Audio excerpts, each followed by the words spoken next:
Ito po ang ating magiging topic for today. Torre, dating gumagamit, umamin po si Torre. Vice ganda, sangkot din sa pinagbabawal na pangatlo, BBM, tumangging magpa-imbestiga. Sabi ko na merong kalokohan din to si BBM patungkol sa flood control projects eh. Mamaya pag-uusapan po natin yan. Okay, bago po tayo magsimula, paalala lang po, huwag kakalimutan, i-like po agad itong video na ito. And sana po sa mga hindi pa po subscriber sa channel ni Coach Oli, subscribe po kayo. Hindi na po natin pagtatagalin, dediretso na po tayo agad sa ating topic dahil kay Coach Oli, bida ang balita. Simulan po natin dito. Mamaya na po yung patungkol kay Vice Ganda na nadiskubre. Naku, yari siya. Sangkot sa pinagbabawal. Okay, mamaya po yan. Ito muna pag-usapan natin patungkol kay Marcos. Good evening, Mayor, and welcome to the big story. Good evening, Seth. Good evening, Sonia and Pauline, and to our viewers. Thank you for having me. Well, Malacanang has respectfully declined your offer to lead the probe. Ano pong sagot nyo? Seth, hindi naman ako nagpupumilit eh. Para naman ako nagmamakaawa sa kanila. Hindi naman ako nagpumilit. Hay nako, anong sabi natin delikado. Ako, this is my opinion lang. Involved si Marcos dito. Involved si BBM dito sa flood control projects na ito, no? Sa anomalya kasi pinagmalaki niya ito eh. At ibig sabihin, pag pinagmalaki mo sa zona, garantisado ito. Siya rin naman ang mga pumipirma sa mga budget di ba? No. Pero ito, si Magalong nagpresenta po, hindi nag-suggest lang, hindi naman ata nagpresenta, sabi niya, meron kaming hawak na ebidensya. Talagang matindi po. Grabe po ang ginamit na term dito ni Magalong ay hindi ko alam kung sugapa ang ginamit niya. Pero ibang klase po ang pangungurakot ngayong panahon ng administrasyon ni Bongbong Marcos. So sa hawak niyang ebidensya, gusto niyang maging isa sa mga investigador. Pero tinanggihan ni Bongbong Marcos. Yan, nakita na po natin. Alisin muna natin yung picture ni Magalong dito. Nakita niyo yung reaction. Una pa lang, may sinasuggest na at merong sinasabing hawak na ebidensya si Magalong at si Lacson. Pero iba agad ang reaction ni Claire. Parang defensive. Di ba? Sabi nga ni Magalong, na-discuss po natin sa vlog natin kagabi. Kung hindi nyo po napanood yun, panuorin nyo, habol po kayo doon. Napaka-sarcastic. Bakit naman ganyan si Claire? Tinira na rin ni Magalong si Claire. Bakit naman ganyan si Claire? Napaka-sarcastic. Hindi naman kami kalaban dito. Magkakampi nga tayo eh. Alam nyo kung bakit? Guilty. Ano yun? Defense mechanism yun ni Claire. So, syempre, sabi nga natin, ano ba to si Claire? Nagsasalita ba siya ng sarili niyang boses o ito yung puso at boses ng Malacanang? Ngayon po, napatunayan natin, yun po ang lagay. Yun po ang saloobin ni Bongbong Marcos. Ayaw niya dito sa mga investigasyon ni Mayor Magalong. 'Di ba? Nagdudugtong-dugtong eh. Kasi wala namang problema, 'di ba? Tumutulong nga eh. Ang gusto, alam mo gusto? Kung meron kayong ebidensya, isubmit nyo na. Alam mo dating, sino-sino dito, yung mga kaedad ko, taas ang kamay, 50 plus. Ako po 51. Sino dito? Yung mga, di ba ganyan yung mga bida before? Na yung mga pulis, merong re-raid din? Na-i-intercept yung raid? Bakit? Kasi involved yung bossing. Di ba? At yung bossing, ang nagsasabi, ang nagsisiwalat, umalis kayo dyan, re-raiding kayo. Hindi po natin pinangbibintangan ganun si Bongbong Marcos. Pero nung narinig ko yun, pinasasubmit ni Claire yung ebidensya kay Bongbong Marcos. Isubmit nyo na lang sa presidente kung kayo ay merong ebidensya. Ibang dating. Parang gusto niyang malaman, teka muna, isa ba kami sa dawit dito? Huli ba kami dito? Guilty. Sa akin, guilty. Alam nyo, lagi ko nakakwento rito, madalas po ako manood ng crime investigation. You know? At ito is true to life ha. Yung forensic, hindi katulad sa atin, puro eyewitness. Yung mga investigador, puro eyewitness eh. Yung mga pinapanood ko forensic, may science. Alam nyo daw, yung gumawa ng krimen, 100% pagkagawa ng krimen, aalis. Tapos babalikan niya. Bakit? Gusto niyang malaman kung ano ang status kung mahuhuli siya. Gusto niyang makiramdam kung hanggang saan ang alam ng otoridad. Kaya biglang pumasok sa isip ko, eto'y akin lang naman. Hindi natin pinagbibintangan si Bongbong Marcos. Pero parang, ang weird, gusto mong pasubmit sa presidente yung ebidensya, tapos, ngayon, ayaw mo naman pala maging parte ng investigasyon si Magalong. Anong purpose? Di ba ang hirap pag-connect? Ganyan lang naman ang pagtingin sa isang sitwasyon eh. Gusto mong isubmit yung ebidensya, pero ayaw mo siya mag-imbestiga. Wow!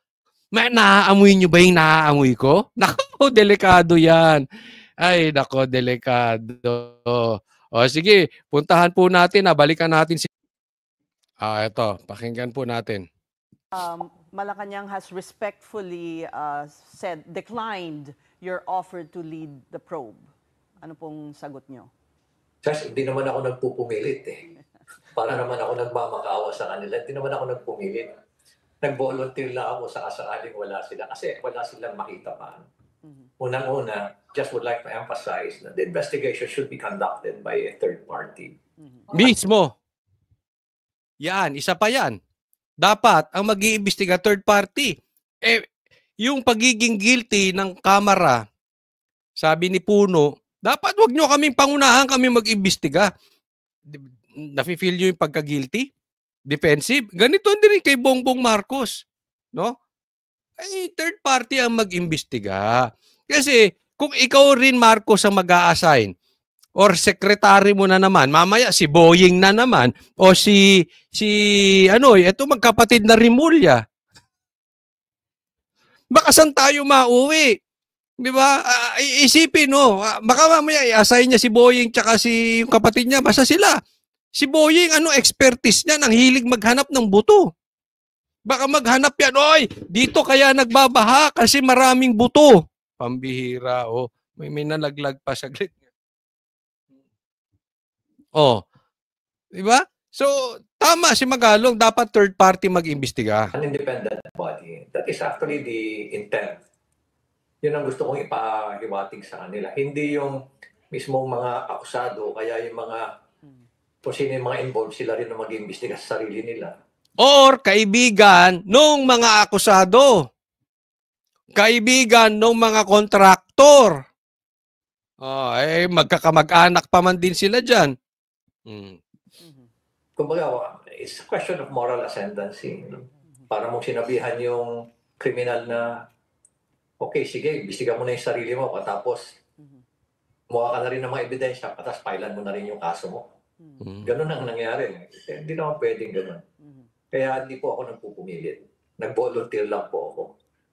Ayan. Punta po tayo sa next. Ito, pag-usapan natin si Torre. Napaamin siya na dati gumagamit siya. Okay? Itong bottom line lang dyan, wala pa akong nakitang adik na maganda at gwapo. Nako, pambihir. Hindi ako, sir. With all due respect. Salute.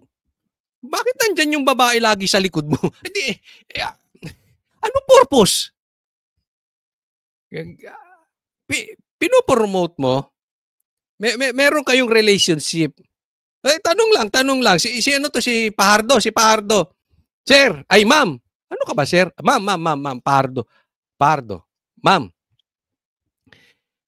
anong purpose mo dyan sa likod? Kasi di ba ganyan pag may nag-i-interview, marami sa likod. Di ba? Nasubukan ko na rin yan na marami ini-interview media, nasa likod ako eh. Kasi isa po kami ni Boss Dada at ni Banat Bay na nag-file. Naalala nyo yung nag-file ng na gawing unconstitutional yung impeachment? Yan. So na-interview po doon si Atty. Torrio. Nasa likod din po ako. Thank you nga pala sa mga sumuporta ron at salamat sa Diyos at naging successful po yun dahil sinagot yung petition namin ng Supreme Court. Sinagot yun ng Supreme Court na unconstitutional nga yung impeachment ni BP Sara. Well, anyway, eto, maraming nasa likod, no? Pero eto si Pahardo, mag-isa ka lang dyan sa likod eh. Di ba? At saka bakit si Pahardo, tanong ko lang, Torre, bakit si Pahardo lagi ang gusto mong nasa likod? Di ba? Di ba pwedeng iba naman? Ibang pulis. Wala lang ako nagiging malikot lang ang aking isipan kasi medyo awkward.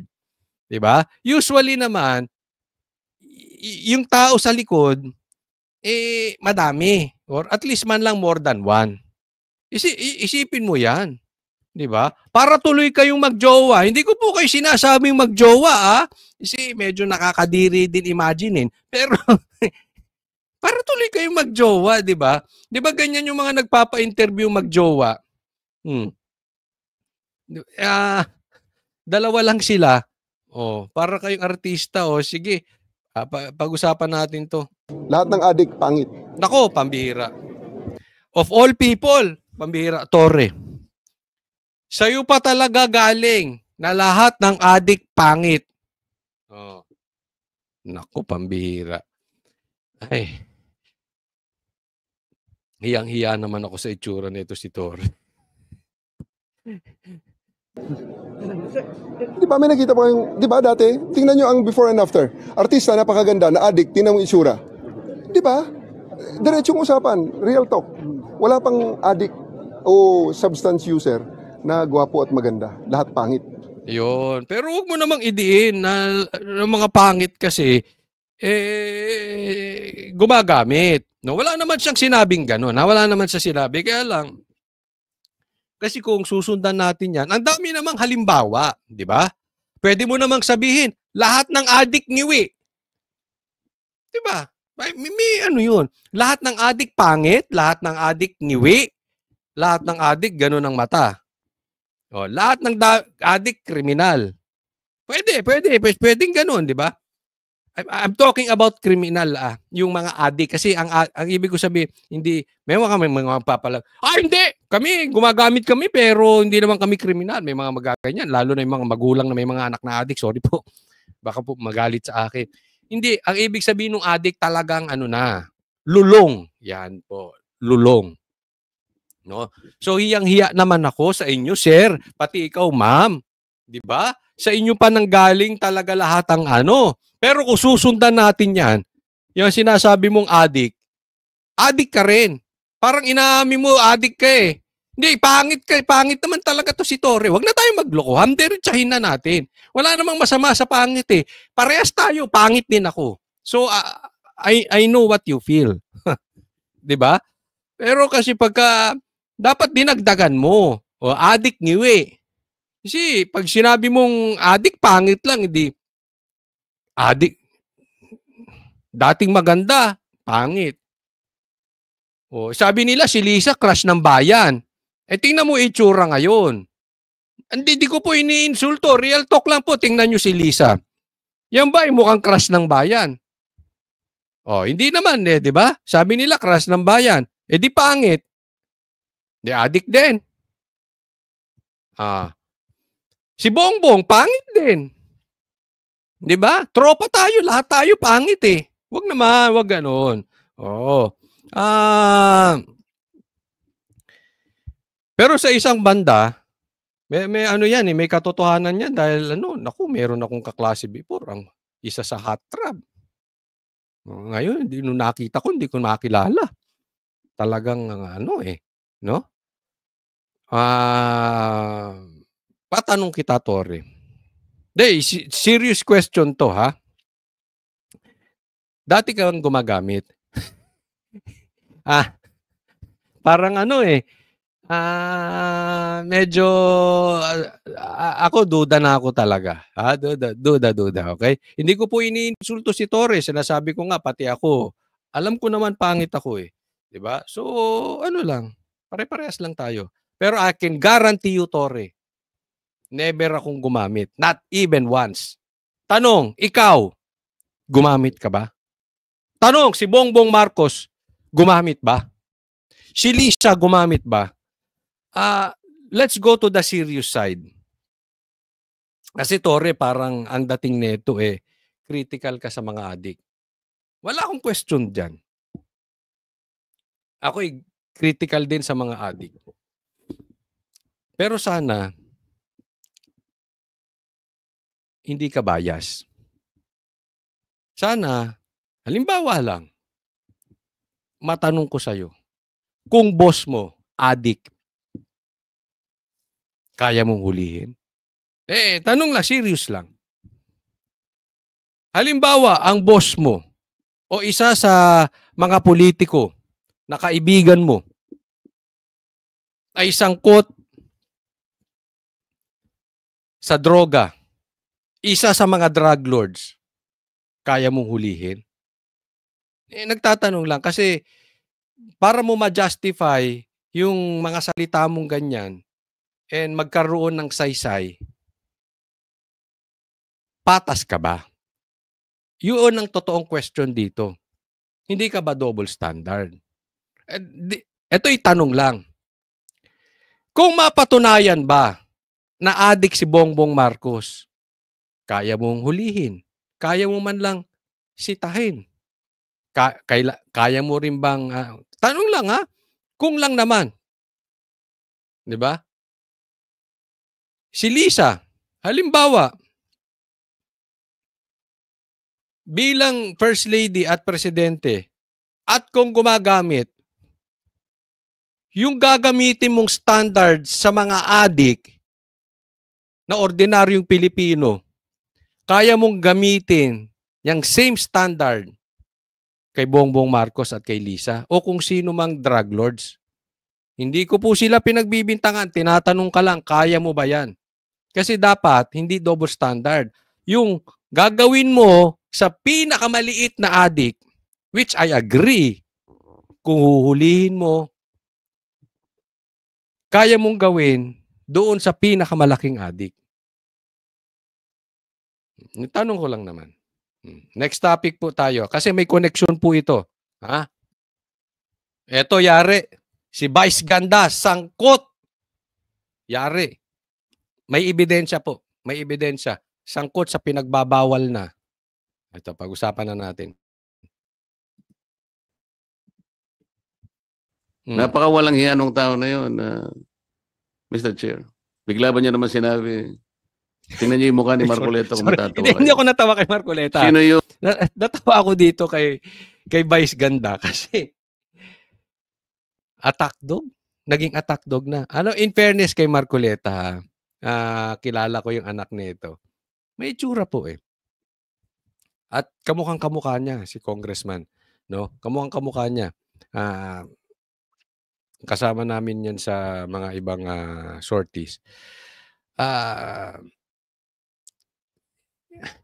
Hindi naman pangit si Marcoleta nagkaedad lang. Sa lahat naman Kahit nga sabi, yung gwapo hindi parating gwapo. Nababawasan ng kagwapuhan kapag nagkakaedad. So hindi naman to si Marcoleta. Kaya lang ito si Vice Ganda, medyo wala na sa lugar para sa akin nagiging attack dog Mukha ni Marcoleta kung matatawa kayo. Sino yung official owner? Sino yung beneficial owner? Sino yung gaming system administrator? Ano yung mga games? Katulad po ng halimbawa, itong AB Leisure Exponent Inc. Nako, ano yan? Mga online gambling. Sponsor ni Vice Ganda, di umano. Doon sa concert. Nako, yari kayo. Nagkamali kayo ng tinalo ngayon. Meron ng may utak na senador.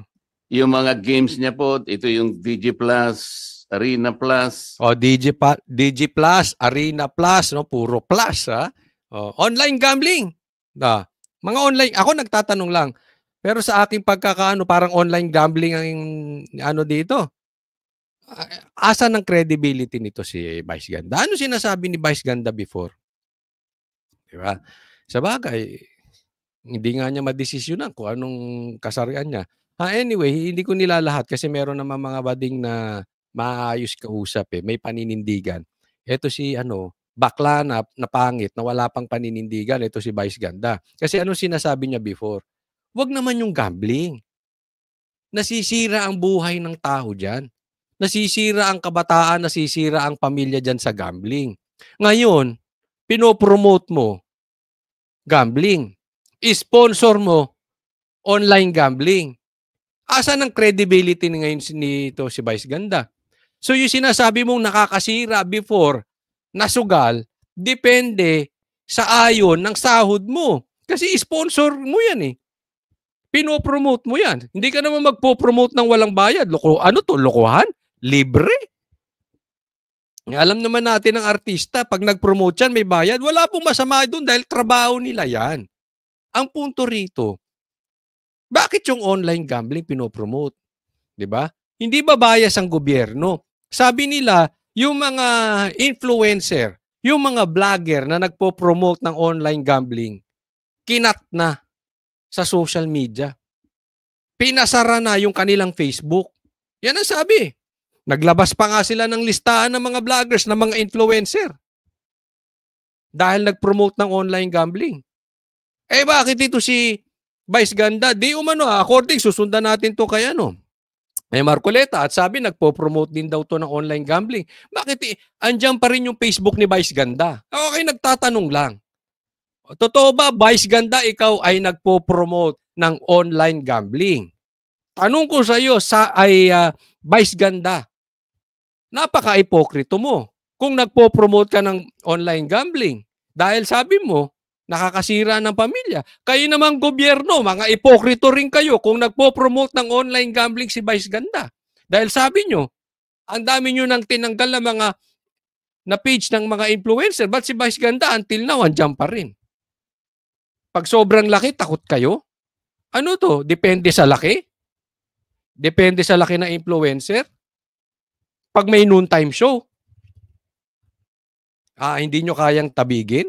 Ay, hindi maganda. Birahin natin. Talagang tigilan natin yung online gambling na yan. Plastic yan si Vice Ganda. Bingo Plus. Mm-hmm. Ito po yata yung nag-sponsor nung isang concert na ngayon lang. Pati po ako ay kanyang idinawit. Mm-hmm. Nagpapatawa po siya. Nakita niya yung dating Senador Grace po na nagtatawa. Natawa po at siguro naging successful siya.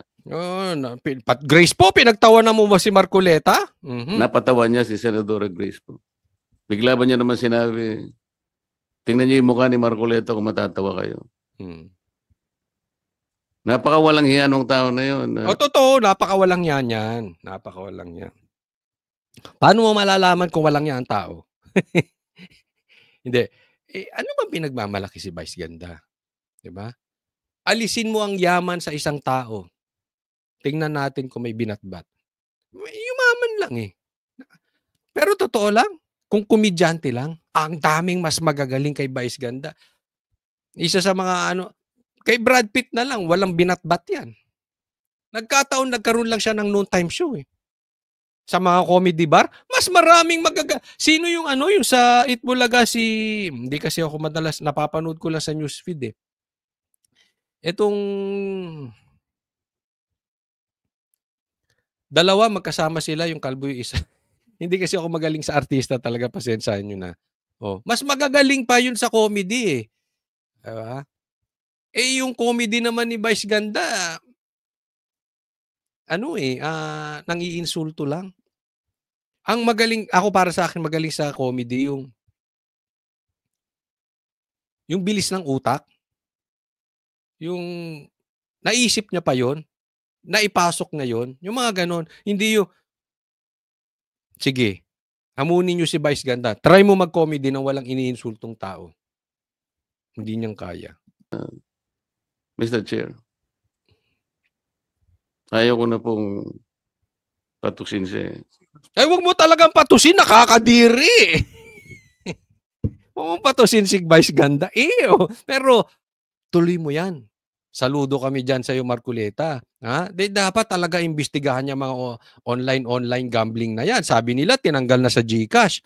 Pero andun pa rin. Nabuko sila ni Cayetano. Naku. Ha? Kayo ngayon, ha? Lalo kayo mahilig magbanggit ng jurisprudence. Mag-ingat na kayo ngayon dahil bumabakbak na si Cayetano at saka si Marcoleta. Jurisprudence kayo ng jurisprudence. Magmumukha kayong tanga. Pag mali ang gamit ninyo, pambihira. Ang nag-sponsor po yung DG Plus. Kaya po lumalaki po eh. Pasara mo, Marcoleta, pasara mo. Pasara mo yung Facebook niya. Bakit nagpo-promote ng online gambling? Gamit po sila ng ganong klaseng mga sikat na mga tao. So, alam ko po malaking pag-uusap ito, Mr. Chair. At alam ko, I think the PAGCOR and the DICT will be struggling to reinvent themselves kung paano ma-address ito. Halimbawa, mapag-usapan natin total ban. Ayan, Kayo mga online gambling, hindi pa ba kayo kikilos patungkol kay Vice Ganda? Hindi pa ba kayo kikilos? Diba? Gobyerno, hindi ba kayo kikilos? Bawal na yun Diba? Huwag sana tayong double standard. Pero ito papakita ko. Dito nahuli si Vice Ganda. Sangkot po siya sa pinagbabawal. Tingnan po natin ito. Pakinggan po natin.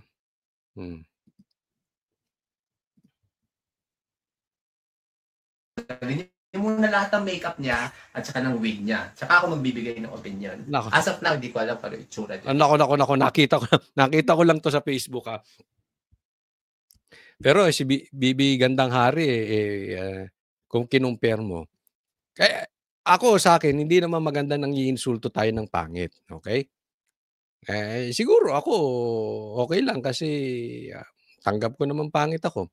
Pero kasi ito si Bibi Gandang Hari, pogi talaga to. Oo, si Rostom to, 'di ba? Si pogi to. Kita mo naman sa hilatsa ng mukha. Kaya sabi niya, magkatanggalan tayo ng 'di ba? Ulitin natin, magkatanggalan ng makeup. Mukha pa rin ba siyang kabayo? Tanggalin niyo muna lahat ng makeup niya at saka ng wig niya. Saka ako magbibigay ng opinion. As of now, hindi ko alam pero itsura niya. De. Alisin muna natin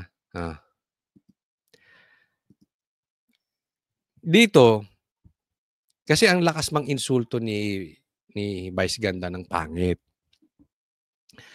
Palagay ko wala siya sa posisyon mag-insulto ng pangit.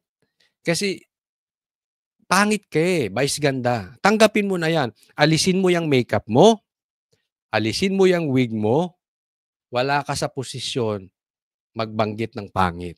Kahit si Torre, parehas kayo ni Torre. Magkasabwat kayo ni Torre. Sa kapangitan, magkasabwat kayong dalawa ni Torre. 'Di ba? Di ko po iniinsulto Hindi wala po tayo Wala naman sa akin yung pangit. Gaya na sabi ko, pating naman ako pangit Tatlo tayong pangit. Sama-sama tayo. Pero hindi kayo dapat nang iinsulto. Wala kayo sa posisyon para magsalita ng pangit. Kita mong sangkot ka rin pala 'Di ba? Sangkot ka rin. Sa pinagbabawal na mukha. Pangit ka rin Pangit ka din. So, hindi na dapat, alam mo, ako, advice ko lang sa'yo, Vice Ganda. Level up your kind of jokes, your quality of your jokes. I-level up mo po. Hindi yung laging, try mo magpatawa ng walang iniinsulto. Wag mo sabihin, yun ang tayo seryoso? Hindi. Marami pong nagpapatawa ng walang iniinsulto. At nakakatawang talaga. Diba? So, sasabihin mo, joke lang naman. Okay, fine. Joke lang, diba? Now we are also joking. Binanata ka ni Rostom, o di joke lang. Sinasabi ko, pangit ka, o di joke lang. Sangkot ka sa pinagbabawal na mukha, di joke lang. Nakakatawa man or hindi, joke lang. Tanggapin mo ngayon yung lait sa'yo. Kasi yan po ang binabato sa DDS, mga pikon kayo. Hindi po. Hindi ako napipikon. Pikon kayo kasi binanatan si PRRD. Pero pag si PRRD bumabanat, hindi, sa akin, mga DDS, wag po tayong mapikon. Oh, let's not get mad, let's get even. Gusto nyo joke? O di mag-joke tayo. Diba? Anong itsura mo, Vice Ganda, kung wala kang pera? Wala kang wig? Wala kang makeup? Diba? Palagay mo ba yung mga lalaki sa paligid mo, gugustuhin ka niya kung wala kang pera? Real talk po. Joke. Joke, joke, joke. Diba? Sabi nga karapatan natin. Ginusto niya mag-joke tayo, pwede nating sabihin na ibaban ko ang McDonald's. Parang mahirap. Paborito ko kasi. Paborito ko yung McDo. Paborito ko. Authentic kasi yung burger nila. American talaga. Yan. Tapos hindi ka mahalan. Pwede sa katulad ko na wala masyadong pera. Na pang McDo lang. Hindi kaya ng mga Fridays. Di ba? So, paborito ko yan. So, wag po tayo mapikon. Ako lang, wag tayo mapikon mga DDS.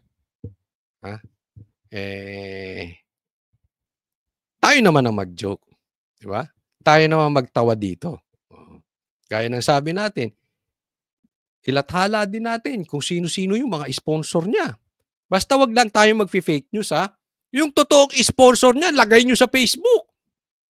McDonald's, hindi ba kayo kikilos? Hindi ba kayo gagawa ng statement? Until now, wala pa rin kayong statement patungkol dito. You are a family fast food.